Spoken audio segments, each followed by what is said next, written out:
Binatang kalau dia udah makan, dia nggak akan merampas makanannya, temennya itu.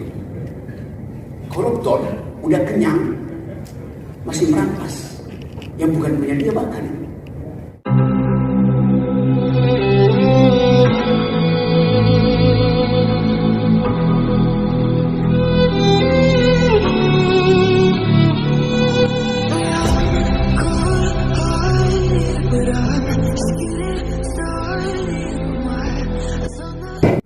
Oke, sekarang saya masuk pada tadi soal gratifikasi. Gratifikasi sesuatu yang tadinya ethics of care, kenapa dia berubah menjadi ethics of crime? Itu pertanyaan tadi yang diterangkan oleh Pak Widya tadi. Mengapa sesuatu yang sebetulnya panduan moral terpaksa harus diatur melalui pidana? Binatang aja nggak diatur. Binatang kalau dia udah makan, dia nggak akan merampas makanannya, temennya itu. Koruptor udah kenyang, masih merampas yang bukan punya dia makan. Pertanyaannya kenapa begitu? Karena kita masuk pada scarcity, pada kelangkaan etik, kelangkaan ekonomi, kelangkaan politik.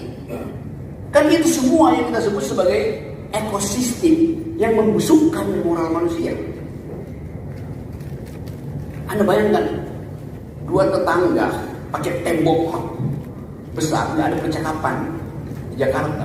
Yang satu punya pohon mangga, yang satu punya rumput Jepang. Pohon mangganya mengarah ke tetangga, maka daun-daunnya jatuh ke rumput Jepang. Datang situ. Anda melanggar hukum karena Anda membuang sampah di halaman saya. Saya seret karena hukum. Saya punya 10 pengacara per hari.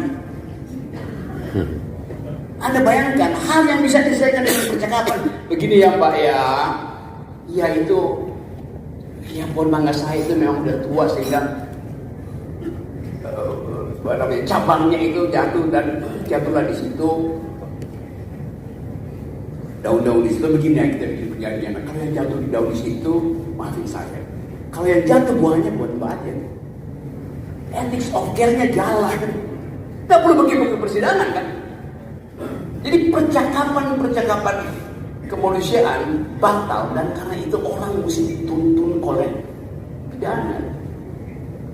Apa itu masyarakat adil dan makmur? Masyarakat ketika hukum itu tidak lagi dipraktekkan, apalagi hukum pidana. Kan ideal dari kemanusiaan yang adil beradab, sila kedua, ideal dari sila kelima, keadilan sebagai seluruh Indonesia, mengandalkan tidak diperlukan fasilitas pidana. Kalau ada kemanusiaan yang adil dan beradab, kalau ada keadilan sebagai seluruh Indonesia, buat apa? Kita udah di surga. Tapi itu sekali mengandaikan ada moral call pada pejabat hukum.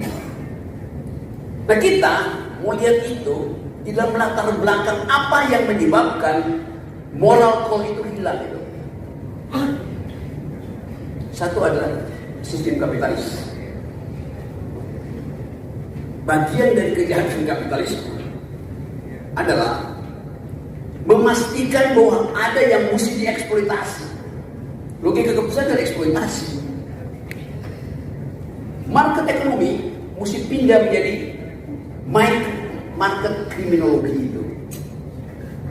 Yang menjadi kita, maka terjadi transaksi under table. Jadi selama market ekonomi ini masuk ke wilayah hukum, maka hukum juga menjadi black market of justice, pasar gelap keadilan itu. Nah disitulah tumbuh sempurna gratifikasi. Jadi konteksnya mesti kita baca di dalam keadaan ada black market of justice. Nah teman-teman, kita bisa bongkar itu nanti dalam diskusi. Tapi saya mau kasih poin itu dari awal bahwa persoalannya bekerjalah black market of justice. Kasus-kasus yang ada di depan kita ini hari-hari ini menunjukkan bahwa ada ide tadi Pak Susno sebetulnya ingin menagih konsisten enggak Presiden Prabowo untuk memberantas black market of justice. Kan itu ekosistemnya. Ya orang koruptor itu yang memang mentalnya mau korupsi.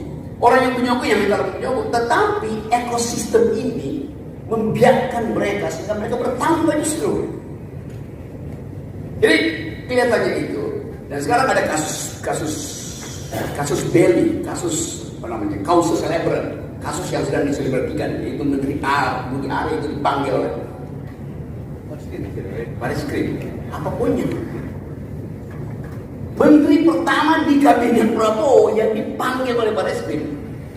Sementara Prabowo ada di Mesir. Go ahead, mungkin dia bilang itu. Just do it. Tetapi kita tahu bahwa kasus ini terjadi justru bukan di era Prabowo, ada di era Jokowi. Lalu timbul tadi yang saya sebut hermeneutic of suspicion. Apa yang akan dipamerkan? Saya menduga bahwa Pak Prabowo memberi gratifikasi pada rakyat untuk percaya bahwa dia akan babat siapapun, termasuk yang datang dari rejim sebelumnya. Gratifikasi di situ artinya baik.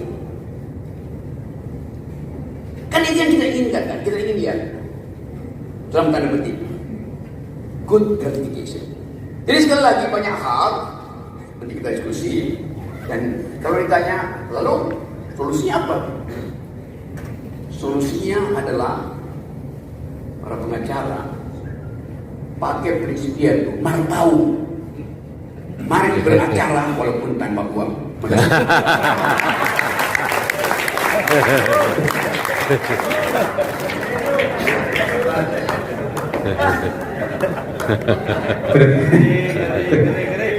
Terima kasih. Fils Group. Aplaus kepada tiga narasumber kita. Audiens.